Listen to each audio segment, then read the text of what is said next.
Welcome back to Highly Respected. I'm your host, Scott Greer. Today we've got a special episode. I know it's not Friday, but there is, of course, breaking news that we have to cover, and I promised I would have covered this earlier this week. And, of course, that is the Kyle Rittenhouse case. And Kyle was found not guilty on all charges, which, huge victory. White pillars in control, patriots in control, black pillars permanently, eternally BTFO'd.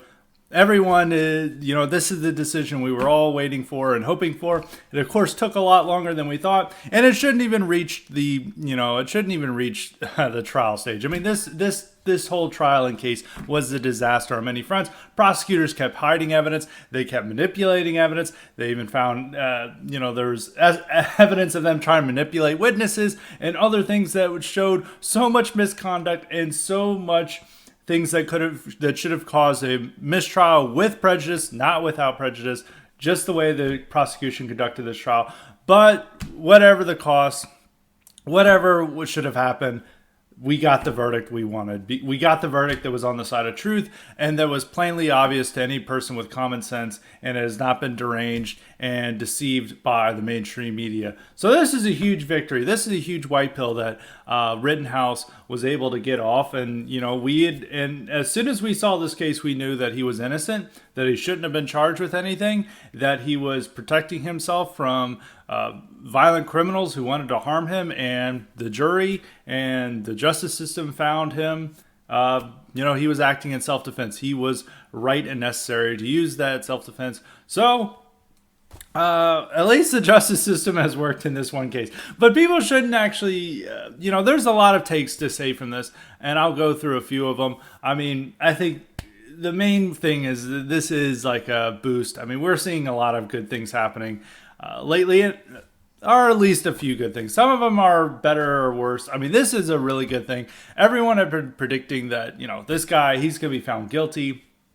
He's going to be convicted of all charges. He's going to be sentenced to life in jail. He may even get the death penalty. People are going insane. And I'm like, have you been watching this trial? Liberals have. Like, any liberal who had been watching this trial and thought that Kyle Rittenhouse was guilty said, this guy's going to be found not guilty. They were extremely pessimistic about this case, the left was. But the right is eternally pessimistic about everything. Like, every election, we're going to lose by a landslide.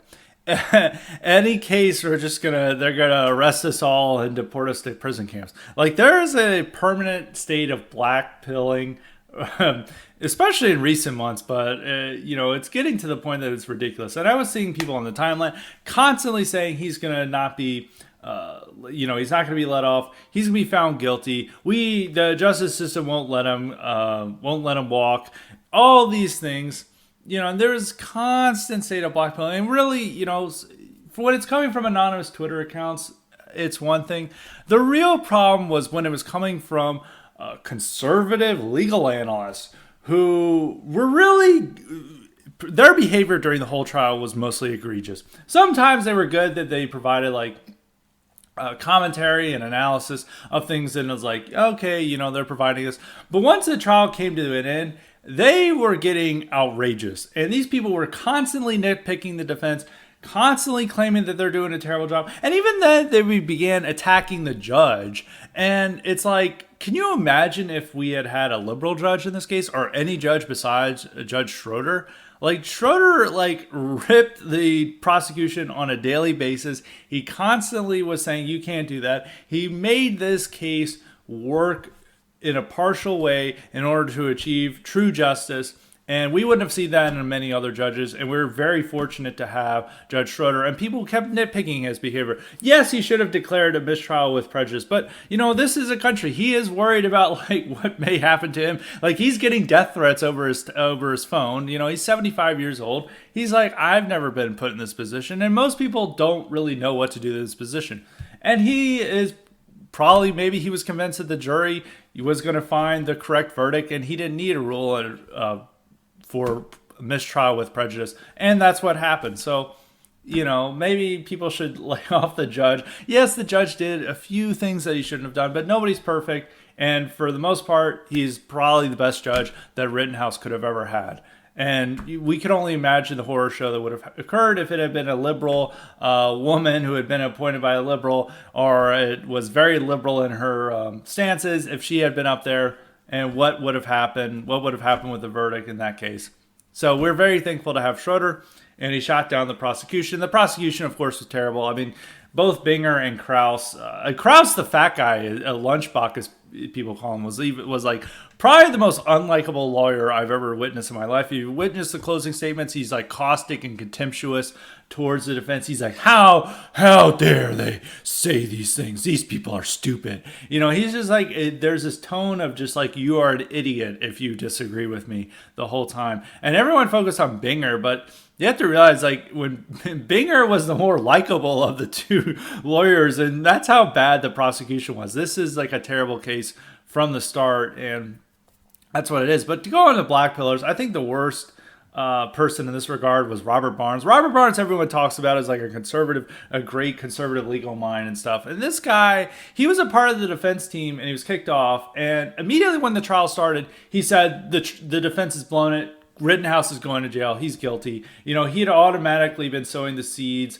of negativity and negative energy and pessimism when this trial started. And everyone's like, oh, it's over. It's effectively over. And then people were like seeing the defense is doing a great job. And then like, okay, maybe that's it. And then for this whole week, like, he and many others have been just like railing about how awful the defense is and how their closing testimony was horrible and they would have done a much better job. And a lot of this is like, Monday morning quarterbacks who are sitting in their lazy boy, and then like, I could have made that pass. I would have made that pass. And then Barnes is over here going on channels where, the media and the jury is not sequestered. You have to remember this. And the jury is probably watching in, and he's ripping the defense team, but only for the purpose that he's not the defense lawyer and he doesn't have all the tension centered around him. So he's acting like a petulant child, not getting what he wants, and then sowing negativity and negative energy on our side and pessimism.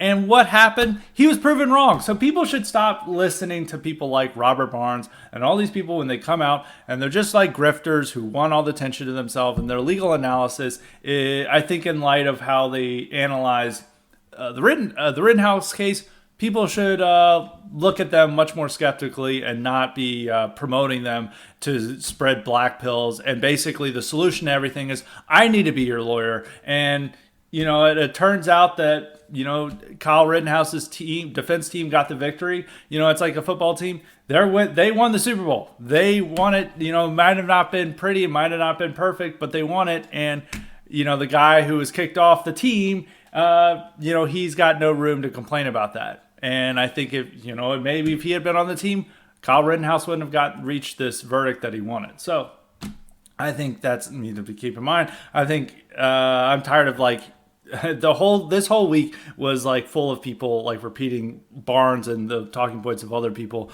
who are similarly spreading negative energy. Don't let negative energy surround you. I'm tired of like to go on to the blackpilling thing is like, we have an ideology. Our right wingers do realize a lot of the problems that are going on in the world. We do note that we want a hard-headed realism and just say like, yeah, these things are going to get worse, or this, that, or the other thing. And there is like a point of that, our ideology, that attracts people who are inclined to pessimism, are inclined to look at things at a glass half empty, because we're trying to be realistic. We're like, this society and civilization that we've built, it's not going to last forever. There are serious problems with it that we need to fix, and I think people like that are inclined to pessimism. But at the same time, like, we need more white-pilled energy. We need more of the energy that we're going to win, that we're going to achieve victory, that truth is on our side, and stop just like working ourselves into a tizzy, into this pessimism. And it's not even really helpful, because I've always said this before. When people think that there is no solution, or is that the whole system is working against you, they don't think, oh, well, now we need a revolution. No, that's not what they do. They instead like retreat to hobbies. They retreat to other activities because they feel like, I can't do anything in politics. and they become very negative. And negative energy is bad for a political movement if it's like thinking that they're always going to lose and everything's stacked against them. And people don't find that attractive. Like, people want like them promising like the odds are against us, there's challenges ahead of us, but we're eventually going to win. They want a positive attitude, they want a winner attitude, they do not want a loser attitude. And too often the right gets into loser mentality, loser attitude, especially with these black pills. Like, yeah, we know the system is screwed up. Yes, we know the odds are stacked against us. Yes, we know there's humongous challenges ahead of us. And we know that there's a lot of things that are happening in the future and current trends right now that aren't very reassuring. But with that idea, with us knowing this, like everyone agrees with this, we need a winner attitude. We need a positive attitude. That's what attracts people to our side, and that's what keeps our side, feeling positive, feeling white-pilled. And that's like, that's a part of the 2016 energy that we need to get back. Like, everyone complains about what happened to the 2016 energy, and it's like, well, you guys have just been so pessimistic and negative and filled with negative energy and this loser attitude that like you don't have that 2016 energy. The 2016 energy was all about being positive and just like being excited over every new thing. But now we're just like, oh no, they're going to lose again. They're going to steal the election. Oh, the jury's going to be rigged. The Antifa commander's going to order them to find him guilty, and Biden's going to execute him. Like, this is what people like think all the time. And it's just like not a good attitude. People should not be too naive or too optimistic. I don't think there's any way of being too optimistic. In some cases, like we need kind of a degree and a large supply of optimism to counteract the incredible amount of pessimism that's on our side. So that's just the attitude I want people to take. And I noted this when it was happened with the Virginia race, And even though clearly, and I said this at the time, like people always continue to attack me about Youngkin. I was like, Youngkin's likely going to disappoint us, and we're seeing his moves already that are disappointing. But I'm just saying that he won on our issues, on nationalist issues, on America First issues, and Trumpist issues.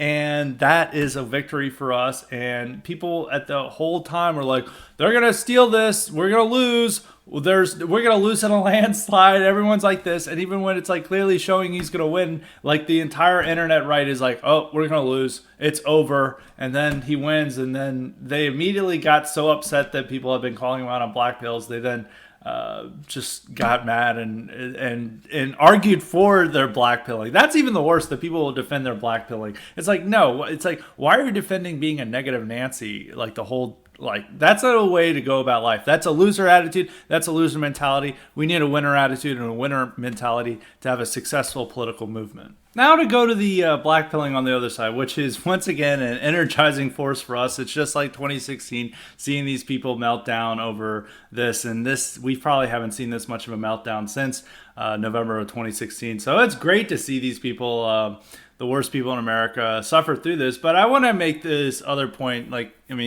Just look at on Twitter and look at the trending tabs or find hashtags or certain keywords. You'll see a lot of great content. It'll really lighten your day or brighten your day. But on that point, I want to make this clear about what Antifa is saying, or like a lot of liberals are saying. They're arguing that this now declares open season on left-wing protesters and demonstrators. It's really the opposite. It really shows that even in a situation where you're clearly acting out of self-defense, and this is the case with Rittenhouse, like people shot at him, people pointed a gun at him, people hit him with a skateboard, people charged at him and tried to take his gun away.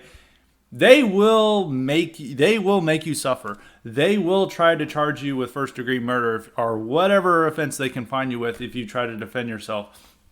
In the Rittenhouse case, this is not open season, because in order for Rittenhouse to have achieved this, he had to raise millions of dollars to find the best legal help he could have found, and he had to go through multiple legal help too. This is like one thing, is like he got ripped off by grifters, by multiple sets of grifters. That's one thing to keep in mind.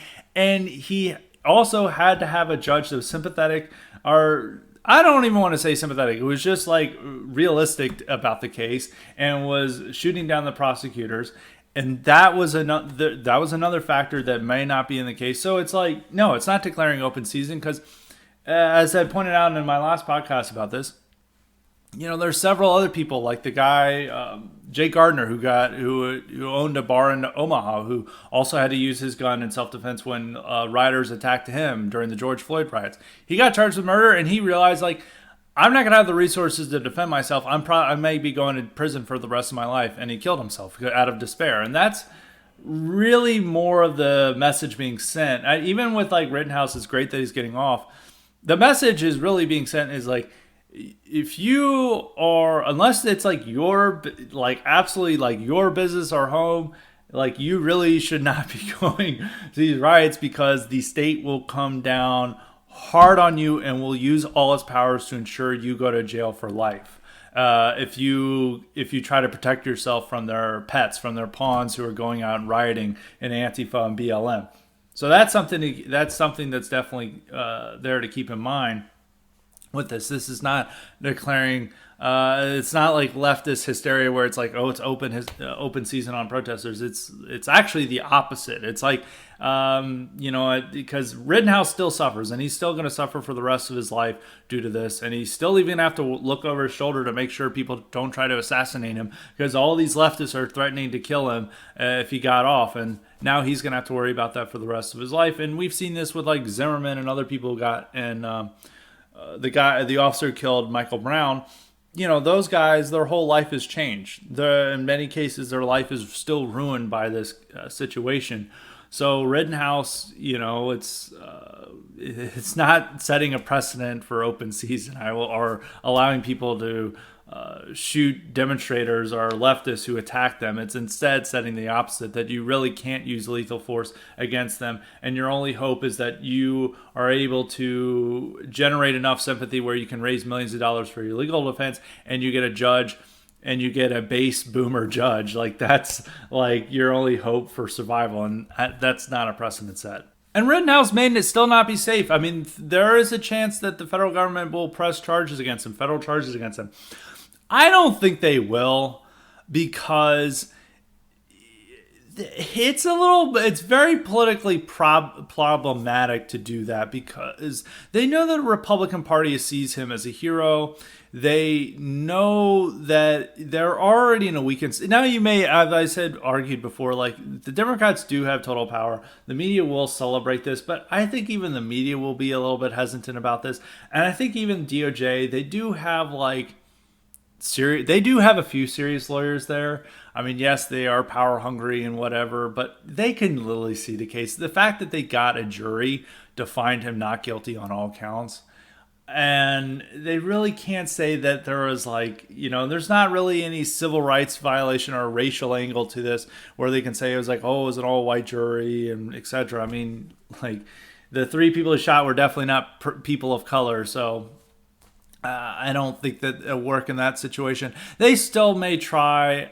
I guess I'm optimistic on this. That really is an overreach that I don't think the Biden administration is willing to do with this case. I would think when it comes to McMichaels and the Ahmaud Arbery case, they will absolutely hit them. They already have federal hate crime charges against them, and they will pursue it zealously, regardless of whatever the state trial goes. But with Rittenhouse, I don't see the federal charges coming. I think the way the verdict came out, and the fact that all these liberal hosts and the media outlets are kind of downcast that they found a not guilty verdict, and they are sort of admitting that it was right for Rittenhouse to get off. And on all these newspaper articles were hedging their bets and etc. with this, and it's really just the hyperactive liberals and leftists who are can't believe that this occurred. And so I don't think the Biden administration will overreach. No, they could. I could be very well mistaken. We could be, next week or in a few short hours, we could see that the federal government has launched federal charges against Rittenhouse. That would definitely be a major moment, because the entire Republican Party would then make Rittenhouse even more of a hero to the right if he's charged by the Biden administration.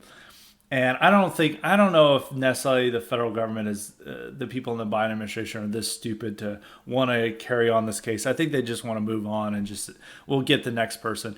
Once again, I could be wrong, but this I'm not 100% confident on.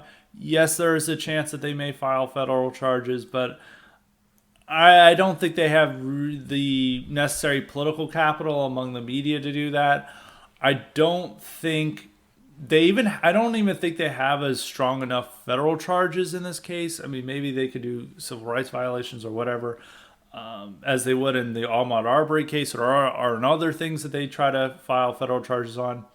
So I don't necessarily see that coming down, but we could. And but this is also not a time to blackpill, because if they did that, that would even turn Rittenhouse into a more of a martyr, and it would accelerate things a lot quicker.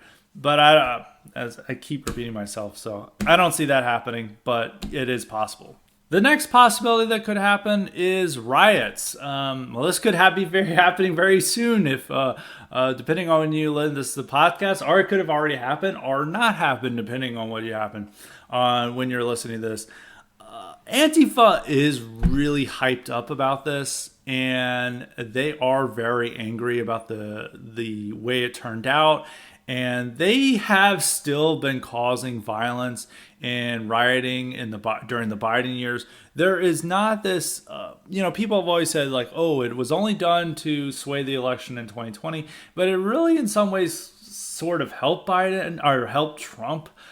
More than help Biden. I don't really believe that it's like the Democrats are just intentionally stirring this up to help them in elections, because it was kind of if anything, it helped Trump in a way with the elections in 2020, and they kept doing it to the point where it was becoming troublesome for Democrats. So I don't necessarily believe the theory that the Democrats can just hit a on and off button on these riots. And you have to remember that the Black Lives Matter riots started under Obama. So why does Obama want riots occurring nationwide under his watch? He's trying to show that he has peace and law and order. So I don't necessarily agree with that thing. And Antifa still causing damage and rioting in the Pacific Northwest. They even stormed city buildings earlier this year, and they still do these hijinks and other things. It just doesn't get as much media attention. And they were prepared to riot over Floyd when that verdict was reached in the spring. So here the difference is, it's cold. They're more prone to riot when it's warmer weather, and it's right before Thanksgiving. But I have to remember is that when Michael Brown's the officer who shot Michael Brown, Darren Wilson, when he was completely exonerated by the district attorney, that occurred like the week before Thanksgiving as well. I think that might even been Thanksgiving week when that happened.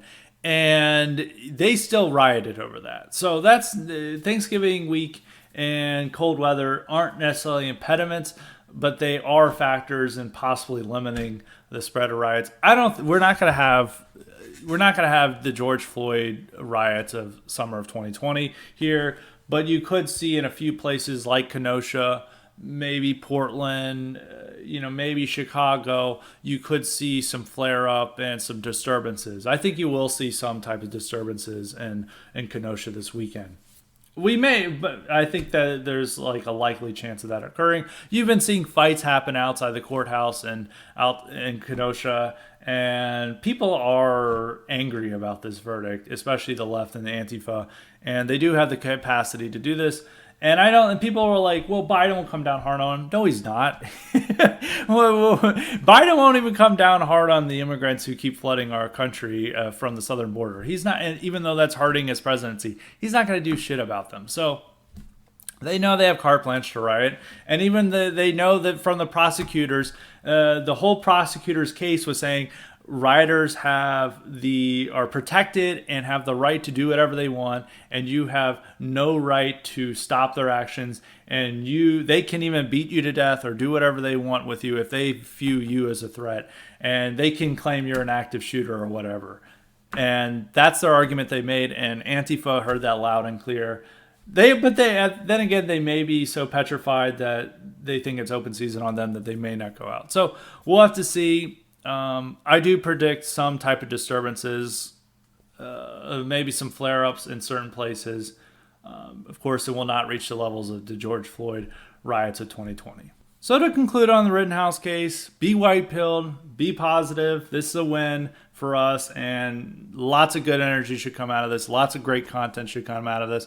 So enjoy this moment. This is like another Trump winning in 2016 moment. We don't get many of those, so savor it, enjoy it, and it's a good thing that justice was served. But after that white pill, I'm now going to go to a case where justice was not served. And this actually comes from a cognitive elite question that I'm going to answer here.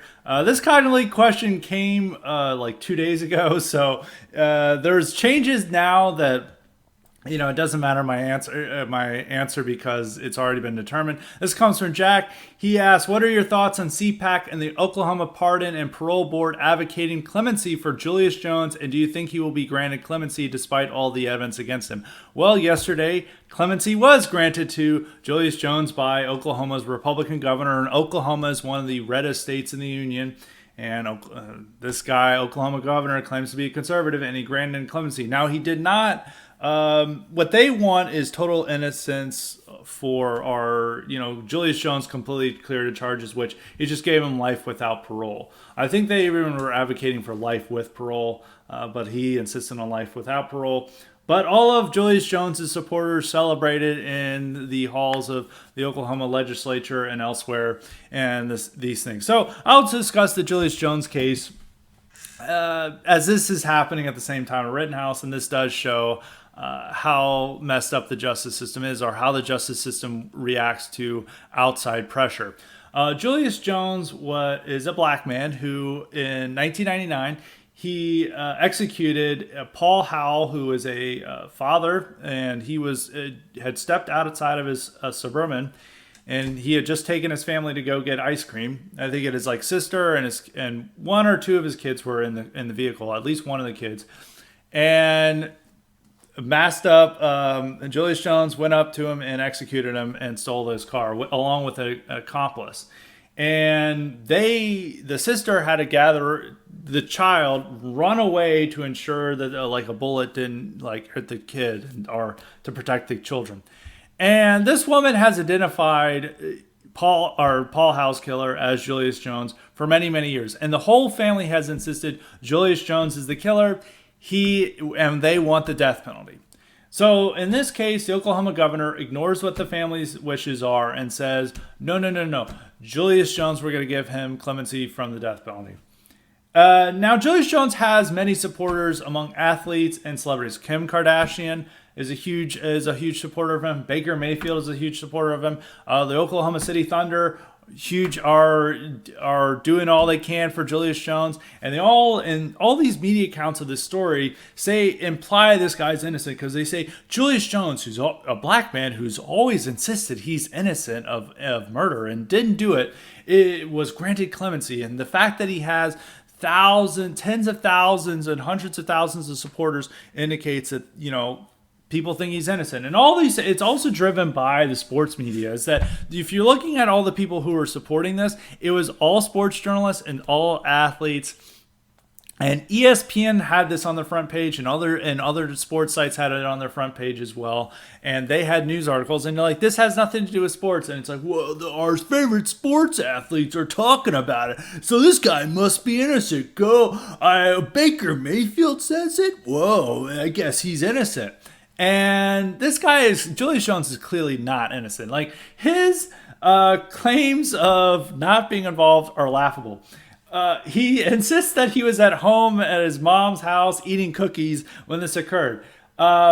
This story was asked of him when he was initially arrested, all the way back during the time of the murder, or after the murder, and they asked him, were you at home? And he's like, no, I wasn't at home. I wasn't doing that. I believe his mom was the one who initiated this theory. And now he goes back and is like, oh, actually it was with my mom. And they found the murder weapon with his DNA wrapped in, I believe, his own bandana at his home. And he said, oh, no, the real killer planted it. And he blames another black guy for the thing. And the thing you have to realize is there was two people involved in the shooting. And it's a matter of who pulled the trigger. And he says another guy pulled the trigger. But the sister or Paul Howe's sister who witnessed this said the guy the guy that Julius Jones claims is the real killer, he had cornrows, and she could see the guy's hairstyle underneath the mask. And she's like, this guy absolutely did not have cornrows. And I've looked at what little I could see of his face, and it more closely matches Julius Jones than the other guy. And you're just like, oh, well, she's a liar.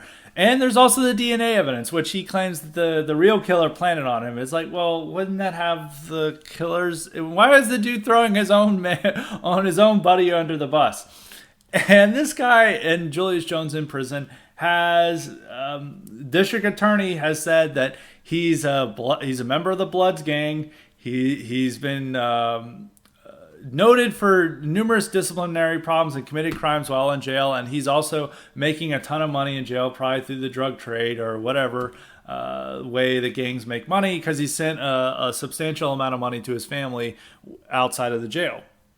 And all the district people who've worked on this case and the district attorneys are like, this guy is guilty. The family's this guy's guilty. And they're like, we want the death penalty. So there's two things going on here with this opposition to the death penalty and then this belief that all black criminals are somehow innocent, which this is a guiding principle in our society, that it's like that the justice system is so crooked and guided by systemic racism that all the black people that it's been put behind in bars and arrested must be actually innocent. It's actually evil white prosecutors who are doing all these terrible things to these innocent black guys, such as Julius Jones. They claim he was an honor student at the university. I think he was at Oklahoma University, and he was an athlete and stuff. And actually, he dropped out with a .8 GPA. Not an honor student whatsoever, but they always try to make this guy out to be this nice little sweet innocent angel who had never hurt a fly, and he was just at home eating cookies. And the reason why they wanted clemency is so they can argue for his innocence, but clearly he's guilty. So, there's two things to discuss here. And one thing I would argue for is the necessity of the death penalty. I'll go with that first in this case. I am a supporter of the death penalty. I think any society that does not have the death penalty, it diminishes itself. Certain crimes deserve the death penalty. The main problem with our death penalty is it takes over 20 years to execute somebody. I mean, this guy committed the crime in 1999. There was another case that I'll bring up where these two black guys abducted and brutally murdered these youth pastors in the late 90s as well, and they just got executed. And of course, Kim Kardashian was running to defend them and get them clemency. They didn't get clemency in that case. And so you continue to see these stories of just like, a lot of people do horrible crimes, and you're just like, this person deserves the death penalty. That's what society has always demanded. And I always cite this Joseph de Maistre quote for the necessity of the death penalty. So I'll read it. All grandeur, all power, and all subordination to authority rests on the executioner. He is the horror and the bond of human association. Remove this incomprehensible agent from the world, and at that very moment, order gives way to chaos. Thrones topple, and society disappears. I think it's like, we create a bloodless society where these criminals are able to do horrible things to others, and the fact that they can wait 20 years on death row, it does remove the justice aspect to it. If they, these people were, they get the death penalty and then 5 years later they're killed, I think, be much more just. But I believe we need the death penalty. Anybody who complains about it, they're like, oh, there's so many innocent people. It's just like the same thing with the Julius Jones. A lot of these cases where they're like, this person was innocent, they were killed. It's just the same dubious information as Julius Jones. It's just the fact that society can't process the idea of blacks being horrific criminals, like any black person. Like, they just believe that they made an honest mistake or somebody else did it, and the white supremacist system planted on this. And also another thing with Julius Jones is he tried to play the race card. It's like, oh, a guard said the N-word to me or something, that they use this as as an incident of why he should be let off. And it's like, no, that's not how it is. And also you murdered a white father whose only crime was driving a car you wanted. And, you took away his life and you permanently scarred his family, including his kids. And, they still have trauma over that. and you won't take any. Julius Jones doesn't even take responsibility for this. He continues to lie, and he's not showing any like moral improvement by lying. So it's like, why does he deserve mercy or clemency? This is just so ridiculous, and it's outrageous that CPAC is supporting this and getting along with this, and it's just done to appease these celebrities and also think that they'll win over black votes by siding with these blacks on death, by these black death row inmates, and thinking that that'll give them some advantage. It's just ridiculous. No, I think it's Matt Schlapp and other conservatives who are celebrating it are absolutely disgusting and pathetic, and the lowest of the low. And even if it's like over a death penalty opposition, no, that's not what's driving this for Julius Jones. They want the fact that all these celebrities love this guy, and they want some of that star power and appeal to the larger moral framework of our society. And they think that they get brownie points by siding with all of what the good and right people are saying about this case. And it's just absolutely pathetic. And that's why the governor caved in. That's why he capitulated. It wasn't due to the facts of the case. It wasn't due to new information. It wasn't due to this guy, praying and deciding that God told him to do this. No, it's all because of these celebrities and these pro athletes who were protesting, and he was worried about upsetting them, and he didn't want to look like a bigot to them, and that's why he gave Julius Jones clemency, even though Jones doesn't deserve it. He doesn't even admit wrongdoing. He continues to lie. He continues to persist in this lie, and so why give him any clemency or mercy? He didn't give any clemency or mercy to Paul Howell. And if it wasn't for the quick thinking of Howell's sister, the sister and the kid may have been murdered too. So it's like, why does this guy deserve mercy? I don't think he does. I mean, he didn't show mercy to his own victim. And that's always the case with this. They find like the worst killers in these guys, but you always have to note that they never really care about the white guys who go on death row or are about to be executed. There's like a little brief media attention, but they're like, oh, don't do this, but it's like really half-assed. But when there's a black guy on death row, it's like whole bards, like full to the frontal, like they all battle stations, man. Like, we're gonna save this guy no matter how awful he is or what heinous crime he committed. And it's like these two guys who were killed late last year or executed late last year and early this year. Who in Texas, they abducted a young preacher couple in the late 90s, and they robbed them and they stuffed them in a trunk, and then they shot them, and one of them was still alive, the woman in the case, and they poured gasoline in the car and set it on fire, and that woman was, the fire killed her while she was wounded. And this is a totally senseless, heinous act. And Kim Kardashian and them were trying to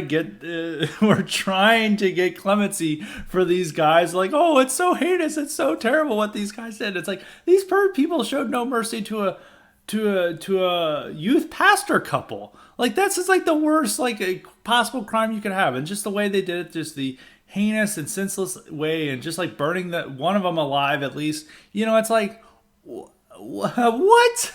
Like, no, these people absolutely deserve the death penalty, and it doesn't matter how much moral improvement they did. They did a horrible crime. That's what they deserve. And generally, the thing to remember is that the victims' families are the ones who want the death penalty.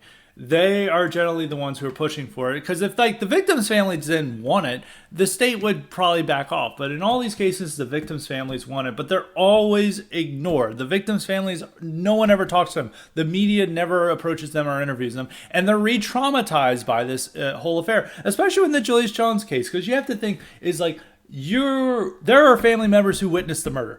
And the whole media and these athletes and these celebrities are telling them that they're liars, and that they put an innocent man behind bars, and that they're being told that the killer of their loved one is actually a sweet little innocent angel who was an honor student and was going places. And they're like, no, he murdered our loved one, and in some cases he nearly killed us. And like this whole apparatus, and they're seeing thousands of people celebrate and jump into dances and stuff over his clemency grant. And, think about that effect on their family. And it goes along. There was recently there was a black guy in Alabama who abducted a woman, and he, robbed her, forced her to take money out of her ATM.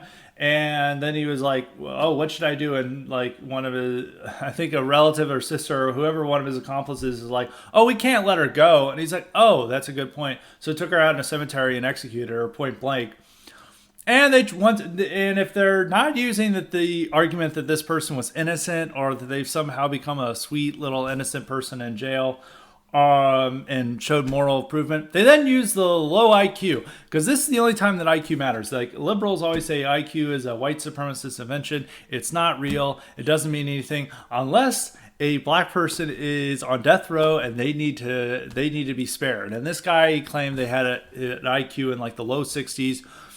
And, he just shouldn't face the penalty. And this is such a dumb argument. This person had enough foresight to abduct a woman, to know that he could get money from her through her going to the ATM. That does show enough foreknowledge of this. Like, that does show enough awareness of what's going on. And then he had enough knowledge to know, oh, if I let her go, I could be going to jail for a serious crime. So I better kill her so no one knows. And there's been countless times like this. There was a case, I forget the name of it, but I one time went on RT to talk about it. This is like 2014 or 2015, and they were trying to spare this guy's life. And this guy, once again, had a low IQ. I think it was like 70 or something.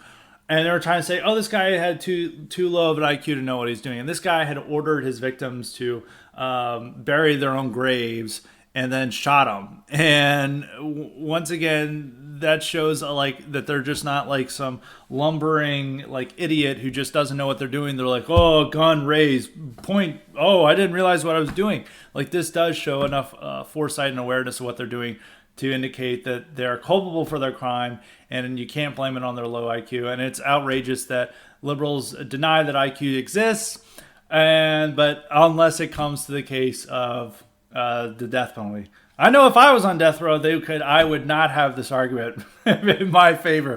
187 IQ, they would, that's straight to the chair for me. But yeah, the way the death penalty works is ridiculous.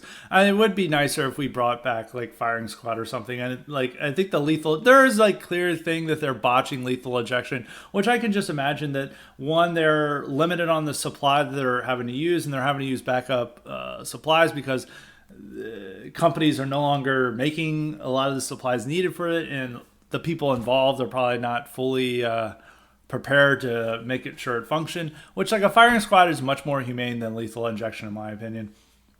Just get guys there and mostly make sure they're good shots, and I think it's a much quicker and much more humane death for these guys. And I think it's even more noble death for you. I mean, it's you're versus, getting a needle that could lead to serious pain versus, gunshots that instant death, I think, are near instant death. I think, the choice is clear in that matter. When looking at the clemency granted to Julius Jones and what happened to Kyle Rittenhouse, I think this illustrates our modern justice system, which it always says it's a systemic racism.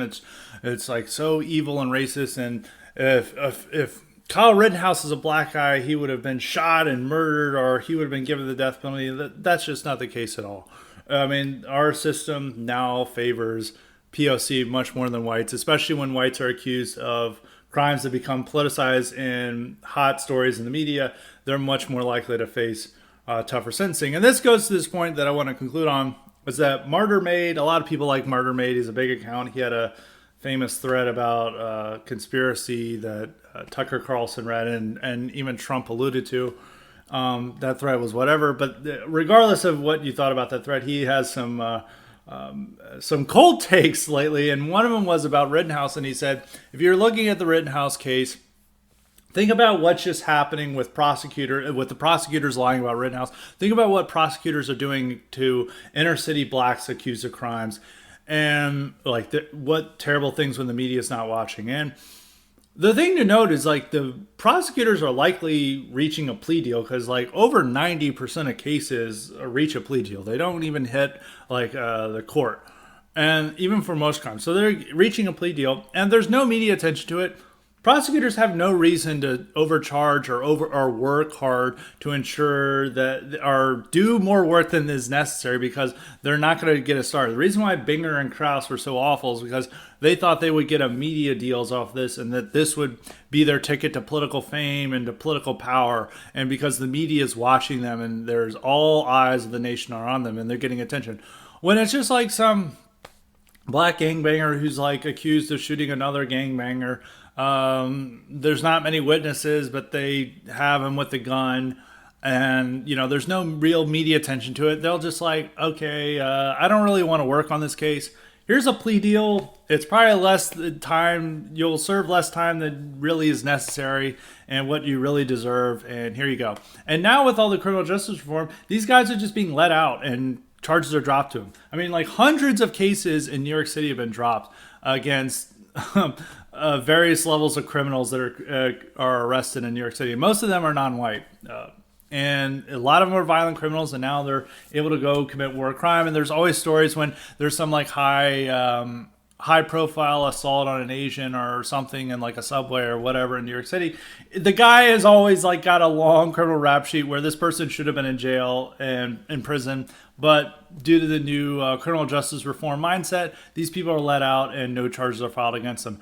So it's really the exact opposite. When the media is not watching, these guys are going to get lesser charges and they're going to serve less time that they really deserve, especially now when we got progressive prosecutors running city jurisdictions. And that's another funny thing is like we've got all these people like Larry Krasner in Philadelphia and Kim Foxx and other places that don't want to even charge people. Just like when Kim Foxx decided not to charge gangbangers who shot each other. I think even some people died in a shootout. And she said they're engaged in mutual combat. They don't want to work. They don't want to punish people if they're not being pushed to.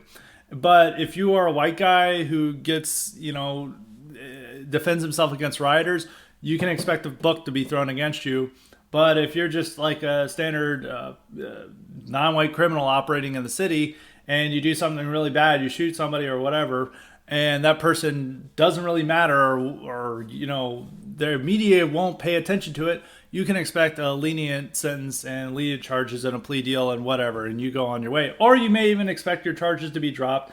And you can even expect to not even have to pay cash bail. You can be totally released, no bail added, and we've seen the disaster that's caused in New York City. So don't indulge in these people who want to make you believe that systemic racism is real in the criminal justice system. It's not.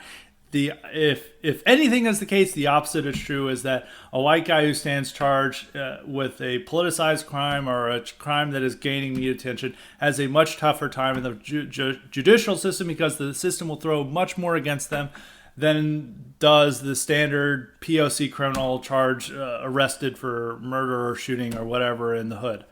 Like that person, unless there's like strong media attention to that crime, they can expect a light plea deal and go about their way, or even charges dropped against them.